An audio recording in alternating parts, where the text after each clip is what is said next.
السلام علیکم ورحمۃ اللہ وبرکاتہ۔ کڑوی سچائی اور امام شافعی رحمۃ اللہ علیہ۔ عربی کی کسی کتاب میں یہ حکایت پڑھی، ایک حکیم یعنی دانا آدمی کہیں جا رہا تھا۔ راستے میں اس نے ایک گھوڑ سوار کو دیکھا جو گھوڑے پر سامان کے ساتھ خود بھی سوار تھا۔ حکیم نے اس سے پوچھا کہ گھوڑے کے بھار میں کیا ہے؟ سوار نے بتایا کہ ایک طرف گندم، دوسری طرف پتھر ہے۔ حکیم نے پوچھا پتھر کس لیے؟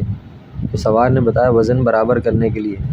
یہ سن کر وہ ہنسا اور کہنے لگا بیوقوف آدمی، پتھر لادنے کے بجائے عقل سے کام لیتے اور آدھی گندم یعنی آدھی گیہوں ایک طرف اور دوسری آدھی گندم دوسری طرف ڈال لیتے۔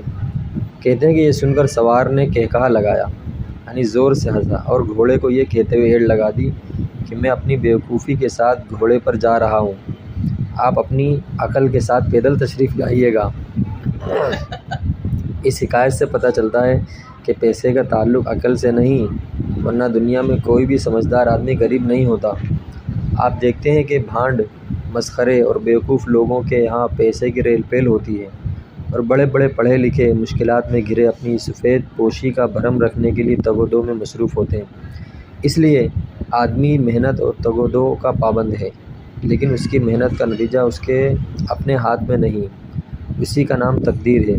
اب اگر کوئی آدمی ہاتھ پر ہاتھ دھر کر بیٹھ کر تقدیر کو کوستا ہے تو غلط کرتا ہے، اور اگر محنت اور جدوجہد کے بعد ناکام ہوتا ہے تو یہ اور چیز ہے۔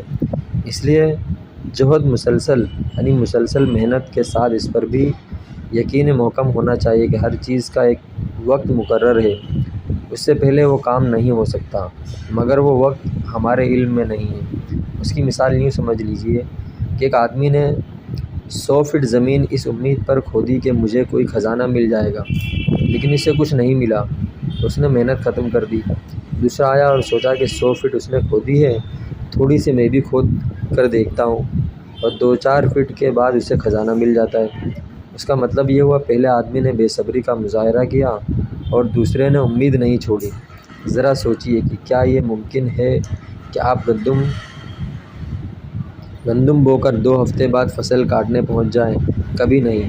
آپ کو گندم حاصل کرنے کے لیے فصل کے لیے مطلوب وقت کا انتظار کرنا پڑے گا۔